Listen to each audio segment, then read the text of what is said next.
Vous les croisez probablement à tout bout de champ sur les réseaux sociaux, les couchers de soleil sont des moments idéaux pour faire des photos à couper le souffle. Pour autant, photographier le soleil et même une source lumineuse de face en général n'est pas chose facile ni anodine. C'est pourquoi nous allons voir quelques éléments qui pourraient bien vous faciliter la tâche dans de pareilles circonstances. Choisir le moment idéal. Alors évidemment, pour une photo de coucher de soleil, ne faites pas votre photo à midi, ça n'a pas beaucoup de sens. Le moment idéal est donc bien connu de tous les photographes et s'appelle la Golden Hour, c'est-à-dire le moment où ces teintes dorées apparaissent sur les peaux de vos sujets. C'est le moment où le soleil va se coucher, donc le moment du crépuscule. Pour autant, cette Golden Hour ne dure pas une heure, elle dépendra un petit peu de la zone géographique dans laquelle vous vous trouvez. Parfois, le soleil se couchera très vite, parfois un peu plus lentement. Donc ça, l'idéal, c'est d'aller voir en amont, sur place, un petit peu comment se comporte le soleil en général aux différents moments de la journée. Commencez donc par trouver l'endroit idéal. Vous pourriez vous inspirer grâce à Google Maps, mais rien ne remplacera le fait de passer un petit peu de temps sur place. Pourquoi pas aller en amont, même sans appareil photo, profiter du coucher de soleil en amoureux ou en ami, afin déjà de voir un petit peu le comportement lumineux de cet endroit. Vous pourrez aussi vous aider de plusieurs applications, je ne vais pas toutes les nommer, vous pouvez les retrouver facilement sur Google, qui vous permettront de voir le comportement de la lumière et les éphémérides avant la prise de vue en fonction de la zone géographique justement dans laquelle vous vous trouvez. La mer et la montagne. Alors bien évidemment, vous avez l'habitude probablement de voir des couchers de soleil au-dessus de l'eau, de cet horizon parfaitement droit créé par la mer. C'est évidemment un endroit idéal pour faire une telle photo, déjà parce que le soleil descend un peu plus lentement. Elle permet aussi une réflexion sur l'eau qui est intéressante pour la composition. Cependant, évidemment, vous pourrez faire des photos de coucher de soleil à n'importe quel autre endroit.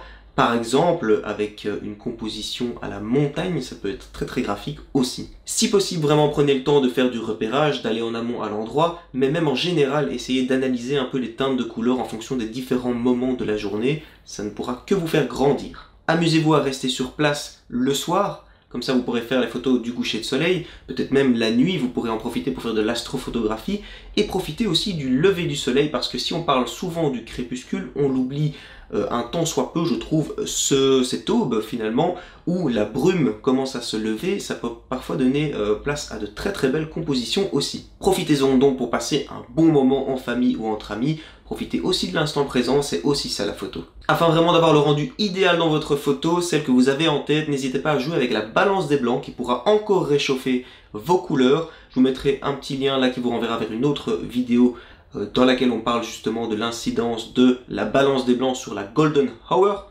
Donc n'hésitez pas à aller voir ça avant de continuer ici. Comme pour tous les autres styles en photo, je vous conseille de travailler évidemment en mode manuel.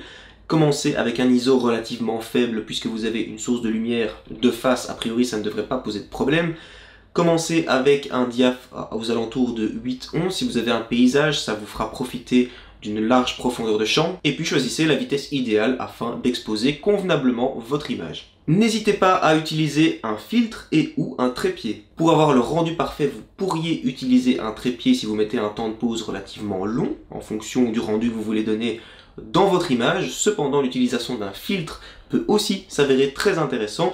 Alors même si en général, au crépuscule et à l'aube, le soleil est moins trash et risque pas de brûler votre capteur, l'utilisation d'un filtre pourrait malgré tout amoindrir cette lumière, cette intensité lumineuse et donc vous permettre de choisir les réglages optimaux pour avoir le rendu souhaité. Ensuite, croyez en vos compétences, n'hésitez pas à vous inspirer sur internet. Alors évidemment, on en a vu des centaines, des milliers des couchers de soleil en photo. Essayez malgré tout ça de sortir du lot, de faire une composition différente de ce qui a été fait précédemment. Donc n'hésitez pas à vous inspirer, mais surtout ne copiez pas. Essayez de composer avec les différents éléments qui entourent finalement ce coucher de soleil afin que votre coucher de soleil ne soit pas le sujet principal. Peut-être que vous allez composer avec un autre sujet en avant-plan et finalement ce coucher de soleil va vraiment renforcer la composition générale de votre image, mais ne faites pas peut-être juste une photo du coucher de soleil en lui-même. Dans tous les cas, le fait de travailler dans de telles conditions lumineuses, relativement particulières,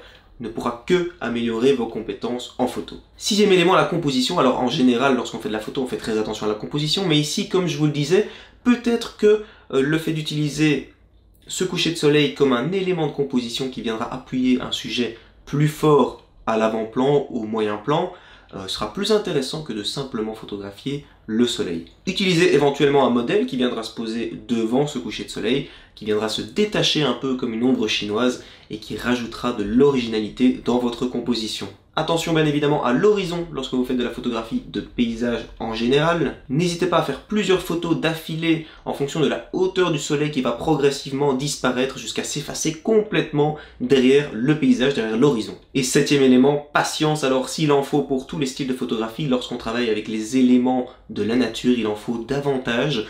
Le soleil disparaîtra progressivement, il ne sera pas directement à l'endroit que vous souhaiterez, mais profitez de ce calme, du vent, de la nature qui vous entoure. Profitez vraiment de l'instant présent. C'est ça aussi la photo, c'est créer un contexte. Certes, la photo viendra laisser un souvenir là derrière, mais n'hésitez pas à passer un agréable moment dans des conditions comme celle-là, particulièrement avec votre famille, vos amis. C'est aussi pourquoi je vous pousse à aller faire du repérage en amont et justement à pourquoi pas passer toute la nuit sur place. Ne profitez pas de l'instant présent qu'exclusivement à travers l'œilleton de votre appareil photo. De temps en temps, détournez le regard pour regarder avec vos propres yeux. Conclusion donc, si vous devez retenir certains éléments en particulier, essayez vraiment de composer avec le coucher de soleil qui viendra appuyer, on va dire, une composition plus large afin d'être différent de ce que vous voyez généralement sur les réseaux sociaux par exemple. Travailler avec une lumière comme celle-là permet de rajouter beaucoup de contraste dans votre image et vous fera gagner beaucoup de temps en post-production aussi. En règle générale, soyez toujours attentif à la lumière qui vous entoure et n'hésitez pas, même si vous n'avez pas votre boîtier sur vous, à sortir votre smartphone afin d'immortaliser ces différents moments de la journée. N'hésitez pas non plus à noter où vous étiez, à quelle heure, à quelle période aussi, hein, puisque évidemment que vous soyez le 1er janvier ou le 30 juin, vous n'aurez pas la même lumière, évidemment, le soleil sera plus ou moins haut dans le ciel. Mais dans tous les cas, même si vous faites preuve de patience, restez tout de même à l'affût, ne vous endormez pas sur vos lauriers, puisque le soleil, à certains endroits, peut disparaître relativement vite malgré tout. Voilà, j'espère sincèrement que cette vidéo vous aura plu. N'hésitez pas une fois de plus à laisser un petit commentaire, un petit pouce en l'air, à vous abonner si vous voulez voir plus de contenu. Je vous mettrai en description un lien qui vous renverra vers un PDF qui vous permettra d'améliorer vos photos en 10 étapes simples, et ce, même avec un smartphone, pas besoin de matériel professionnel pour autant. Pour l'heure, je vous dis à très vite dans une prochaine vidéo, bien à vous.